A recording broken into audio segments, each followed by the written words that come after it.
بسم الله الرحمن الرحيم maanta oo taariikhdu tahay 9 bisha Febraayo 2022 anigoo ah Cabdisaaq Jaamacadde musharax golaha shacabka dowlad goboleedka Galmudug degmada Balanballe kursiga astaantiisu tahay Hope 40 waxaan in la wadaagayaa halkan ka cadeynayaa inaan awal maqli jirnay nin loo yaqaan Gulaanjiis ayaa kursiga Hope 40 Balanballe dhacaya qaranka Soomaaliyeedna u dhacaya laakiin hadda waqtigan xaadirka ah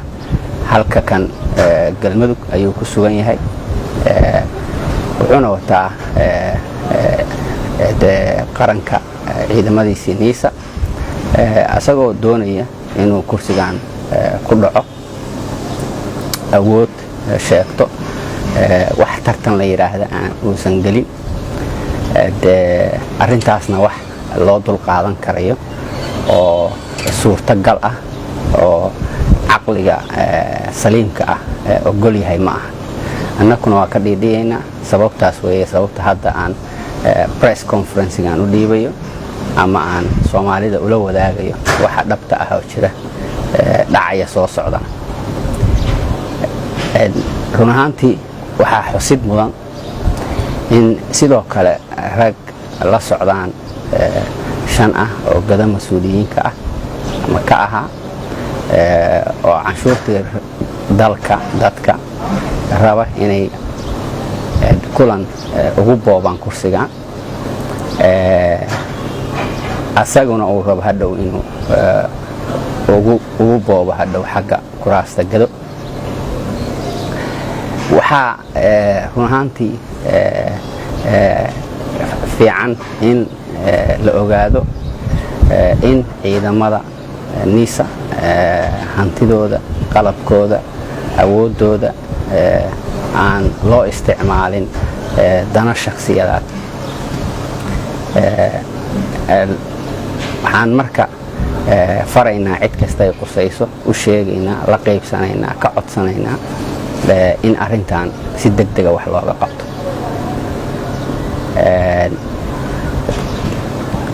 waxaa rabaa inaan yara bayaaniyo in kursigan Balanballe Hope 40 bahweynta bahdaalan doole xuquuq u heshay ama saami qaybsi Soomaaliyeed u heshay 6 beeloodna ay yihiin hal beeloo ka mid ah ay ku fadhiday kursigan ilaa iyo 1960 haddana ninka kani uu ka tirsan yahay isla beeshii isla jifadii aan dhaho hal jifo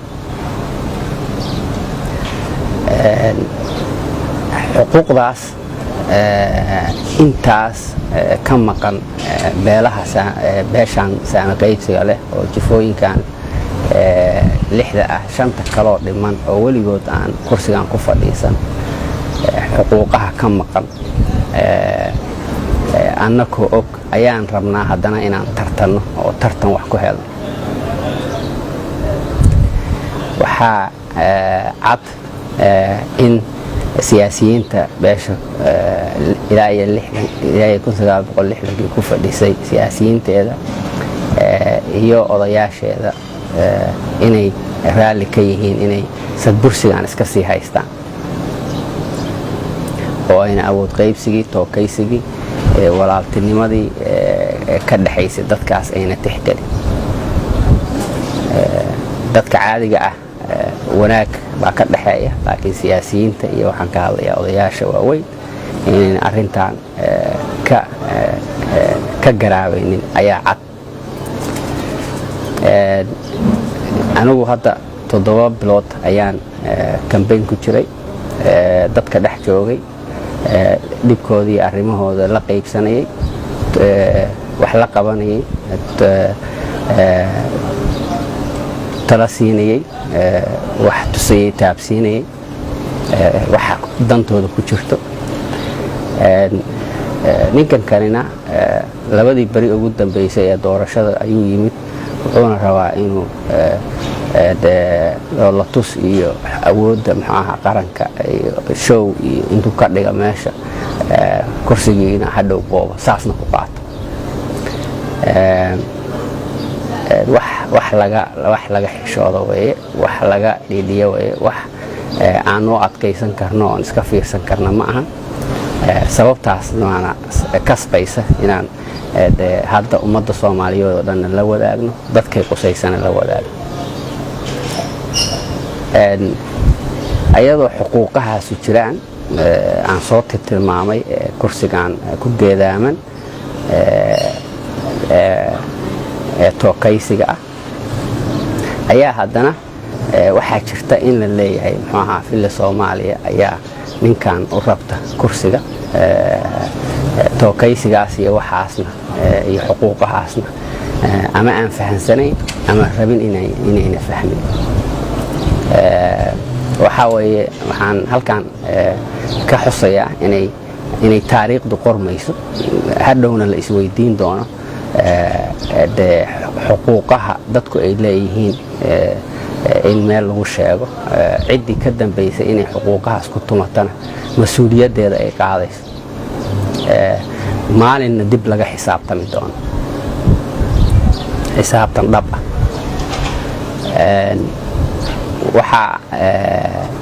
balse waxaan ku haweynahay dowlad goboleedka Galmudug madaxweyne Axmed Kaari Qoqor iyo madaxweyne ku-xigeenkiisa Cali Daahir Ciid inay arrintan wax nagala qabtaan xaqsoorka fiiriyaan waxa jira rasmi oo ogaadaan ahmiyaddeena na siiyaan tartan waafi ah oo xor ah xalaal ah ay suurto galiyaan inay halkan ka qabsoonto sababtoo ah ayaka ayaa dan ugu jirtaa degaankooda qof horumarin kara macno u samayn kara dowlad goboleedka kala shaqayn kara la hagaajin karaya qarankana wax ku ool u noqon karay inuu u soo baxo dadka ay matalaan oo madaxweynaha u yihiin ay kalsoonidooda siiyaan rabitaankooda tixgeliyaan waayo golo shacab weeye kursigan golaha shacabka loo asteeyay dadka iska leh dadka ka gaari kara go'aanka iyo meeshay dhigi karaan run ahaantii waxaan mar labaad ku celinayaa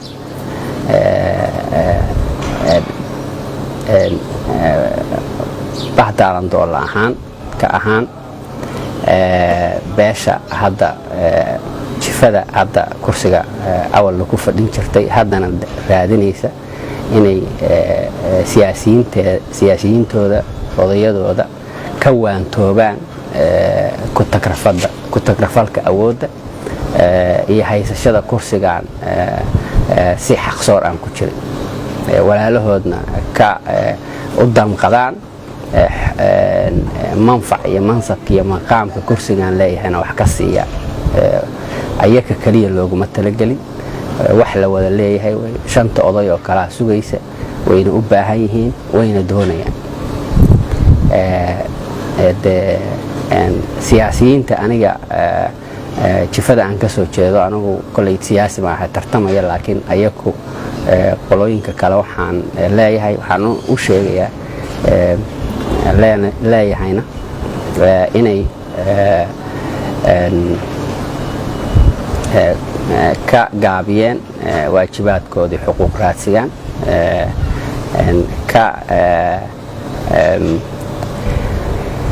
ka marin habaabiyeen ujeedooyinka laga lahaa xuquuq raadsiga kuna dhaceen inay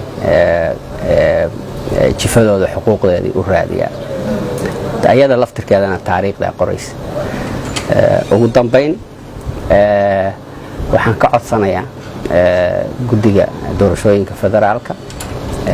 guddiga xalinta khilaafaadka prime minister wadanka maxamed xuseen rooble inay arrintan ilgooniya ku fiiriyaan boobka iyo dhaca iyo xoogga kursigan lagu hayana ay hadda naga sii ogaadaan si waxaanu ka hortag bay leeyihiin ka dabatag badanaa ma lahan ay wax noola qabtaan ummaddana u xaqsooraan kursigaanna si waafiya loogu tartamo ayaguna guud ahaan waxay mas-uul ka yihiin inay ilaaliyaan hantida qaranka inaan qof ku tagrafalin oo gooni u isticmaalin oo haddana dad ku caburin soomaaliyeed oo xuquuqdoodii raadsanaya run ahaantii waxaan ku hanweynahay iyadana in dowladda dhexe ay arrintan wax ka qaban doonto dib u eegi doonto ka fiirsan doonto go'aankeeda suurto gelin doontana in ay kursigan intaasana halka jifo isaga fadhisay jifooyinka kale shanta ah loo xaqsooro xuquuqdooda la siiyo haddaan xuquuqdooda xataa la siin karin in tartan la geliyo ugu yaraan tartan la geliyo intaas baa aan aad iyo aad u xoojinaynaa codsanaynaa dalbanaynaa rabnaana in naloo eego tixgeliyo xuquuqdeennana nala waafajiyo